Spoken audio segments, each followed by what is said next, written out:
Welcome to the deep dive. We cut through the clutter to give you the real gems, the insights that actually matter. Yeah, the stuff you can actually use. Exactly. And today we're jumping into Jen Sincero's You Are a Badass. Mm. This isn't your typical kind of dry self-help book. Not at all. It's much more direct, humorous even. Right. It's about facing down self-doubt, and becoming, well, more awesome unapologetically. Mm-hmm.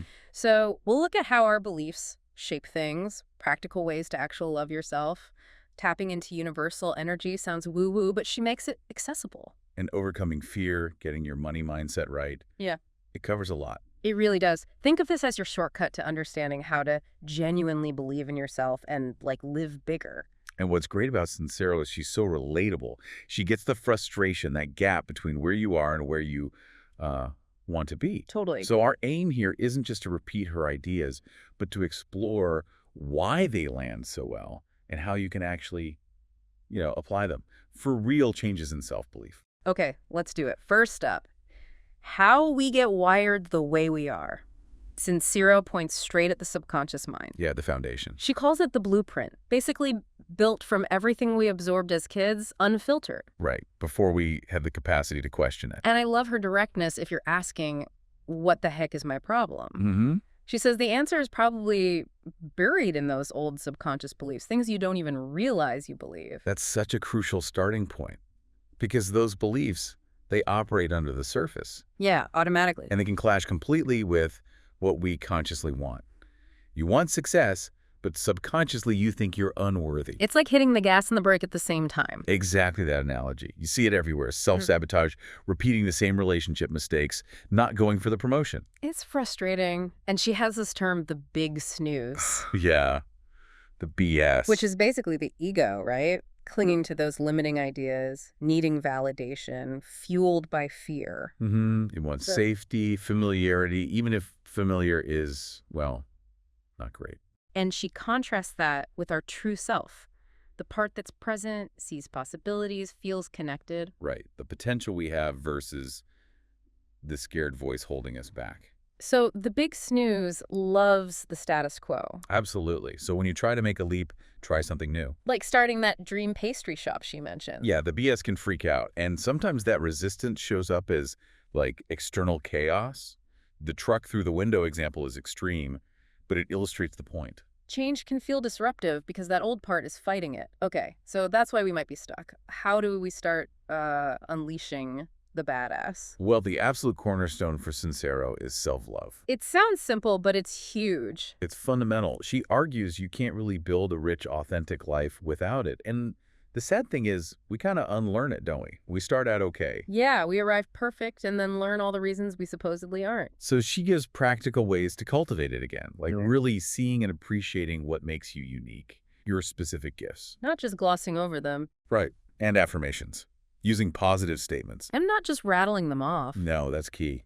You have to feel the emotion behind the I deserve love. Okay. But feel deserving, feel loved. Connect with it. Makes sense. It's about rewiring, really. She also talks about just doing things you love, prioritizing joy. Yeah, that concert, the surf trip. Those aren't frivolous. They feed your soul. And actively replacing the negative self-talk, that inner critic. Mm-hmm. Become aware of it, challenge it. Is it actually true? Usually not. And basic stuff, too, like taking care of your body. And avoiding the comparison trap, that's a big one. Your path is yours.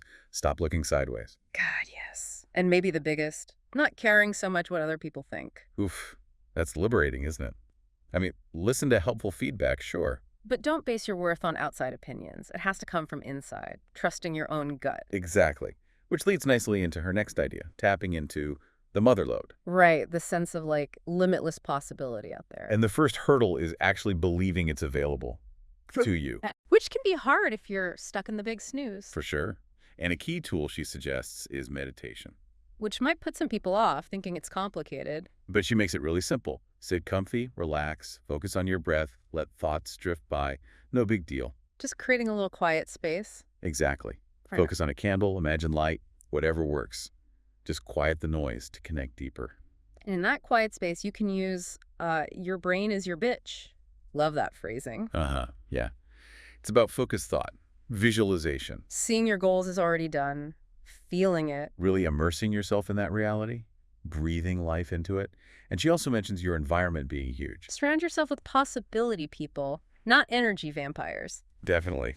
Positivity is contagious, as is negativity. Okay, and leading with your crotch. This one made me laugh. It's memorable. But the point is serious. It's about that raw, youthful enthusiasm, doing things just because they feel exciting, fun. Like her band, Crotch. They just wanted to play. Exactly. Less overthinking, more joyful action. Do more of what makes you lose track of time. Delegate the stuff that drains you if you can. That connects to giving and receiving too, right? Yeah. Trusting in abundance. Give freely. She tells that story about the woman giving away 29 gifts. And amazing things started happening for her. It illustrates that flow. When you give without clinging, you open up space to receive. And gratitude, the gateway drug to awesomeness. Brilliant. It really is. Focusing on what's good shifts your whole energy. Your frequency, as she puts it, connects you to that source energy. Simple practices like, this is good because find the positive, write thank you notes. Tangible ways to practice it. And finally, in this section, forgiveness. The F word for some. But she frames it so helpfully. It's for you. Not for them. It's about letting go of your pain. Exactly. Find compassion, separate the person from the act, realize you won't even care about this later, let it go for your own peace. Okay, powerful stuff. So foundations laid, connection made. Now, how do we tackle the actual BS, the limiting patterns? Right. She says our reality is often built on these stories we tell ourselves, stories that limit us. First step, awareness. You got to see the story. And crucially, see the hidden payoff. What unhealthy benefit do you get from believing this story? Like being depressed means you don't have to try for the scary job. Could be. Or I'm not good enough protects you from potential failure or rejection. Once you see the story and its false reward. You can consciously choose a new one, an empowering truth. Exactly. And she calls out procrastination and perfectionism too. Classic self-sabotage. Her advice is practical. Notice where you stop. Make a tiny bet or commitment. Break the huge task down into baby steps. Just get moving. And then fear is for suckers. So direct, but true, right? How much do we let fear run the show? Constantly tiptoeing around potential what-ifs. She uses that crab bucket analogy, how sometimes people around us pull us back down into fear. Yeah, misery loves company sometimes. And her own story about being scared before going to India? But then it was amazing. The fear beforehand was the worst part. It's so often the case. And she also advises just being present. Stop the worry loop, especially at night. Easier said than done, but crucial.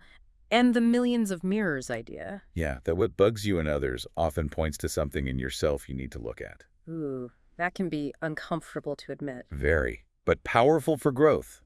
Stand in your truth, don't enable others' negativity, and sometimes You gotta let go. People or situations that just consistently drain you or hold you back. it's necessary sometimes to protect your own energy and growth. Okay, final stretch. How to actually kick some ass and keep it going. Decision time. The almighty decision. She stresses just making a clear choice. Like Henry Ford in the V8, he just decided it was happening. No wavering. Right. Indecision is torture, she says. Successful people decide quickly. And once you decide. Shut down the negotiation. Don't argue with yourself anymore. Just do the thing. This applies big time to money, the sweet life.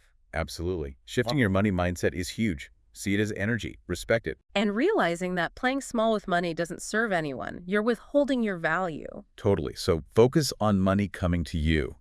Understand value is subjective. Align your energy with the abundance you want. How? Like, practically. Set clear goals. Visualize having the money, feeling that reality. Be open to unexpected ways it might show up. Don't just limit it to your paycheck. Exactly. And get help. Find mentors who know more than you. Don't try to reinvent the wheel. No. And then surrender. Trust the process. Believe what you want is already out there for you. And keep pushing your comfort zone. Stay uncomfortable. Growth happens at the edges. So, final action steps. Ditch bad habits. Connect to source energy throughout the day, little check-ins. Hang high. Surround yourself with inspiring people. Start small. Weed your goals, your manifesto daily, in the present tense. Get your body involved, that mind-body-soul connection. It all ties together. And I love the little bit about her Nana and technology. Yeah, a nice light touch at the end. A reminder that the world changes. But these inner principles, they're constant. So wrapping up this deep dive into You Are a Badass, we've hit the subconscious, self-love, Source energy. Breaking limiting stories, tackling fear, making decisions, especially around money. Hopefully you feel like you've got a handle on these core ideas now. A bit of a shortcut to feeling more badass. So here's something to chew on. What's one big snooze belief, that specific limiting story, you know is holding you back? And what is just one small thing, one tiny action you can take today to start rewriting it? Just mull over what might happen, what magic might unfold when you dare to challenge that old script. Food for thought. Thanks for joining us on the deep dive. Yeah, thanks for listening. Until next time, keep embracing your awesome.